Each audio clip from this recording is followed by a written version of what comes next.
My name is Marsha Miller, and I am the chairperson for the Advent Care Team.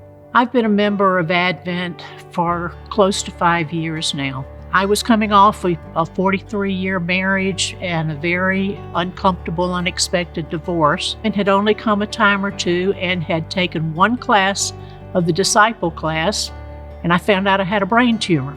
And when I came home from the hospital, the first call I had was from Advent. And as I said, I had only been one time, and suddenly bread showed up at my house, calls came to my house, cards came to my house, things that I very much emotionally and religiously needed at that time. My name is Donna Estes. I've been at Advent for about 30 years and a part of the Advent Caring Team for, I'm not even sure, probably about as long as it's been around. Many times since I've been at Advent, I've been cared for by other Advent members and attenders. And so I was inspired to be a part of the team to do that for others. Right now I'm on the prayer team and I'm on the card writing team.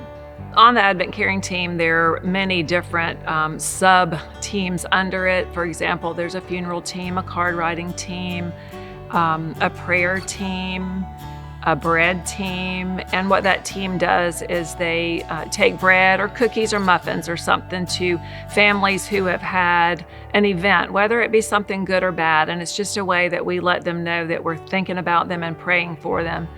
We also write cards, and that might be for good events or bad events, surgeries, new babies, or illnesses, death, just to let others know that we're within our Advent family, that we're thinking about them and praying for them.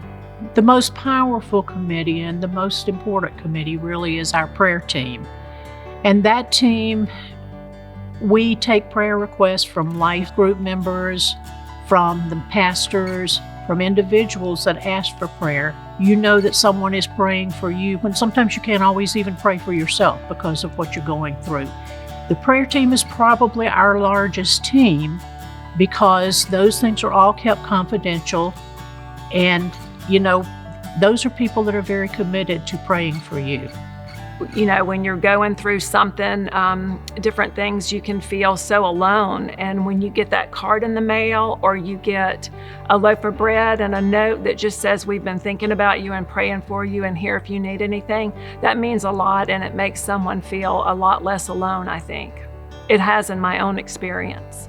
This church does an excellent job of providing mission to outside community activities and nationwide, worldwide, but it's also just equally as important to provide service for our own families and our own Advent members. One of the biggest problems we've had is the lack of awareness of this committee, because it's very hard to get involved in something that you don't know exists. Our team is very small at this point compared to what our needs are within the church. In addition to the prayer team, we probably have about 18 to 20 people on our committee at this point, and that's our biggest need, is we need more people. The advantage of the way ACT is set up is you can be as involved as you choose to be. You can be on one committee and, for example, deliver bread for 1 month a year, or you can be on several committees, and that's the choice of each individual person. I believe that we are called to be the hands and feet of Christ and be there for others like others have been there for us. And we can do that through the Advent Caring Team.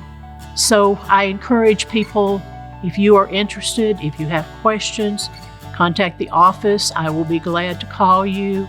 If you're interested in a particular committee, I'll have the chair of those committees contact you. But we need people. We need wonderful hearts, and we need us all to be sharing and taking care of each other.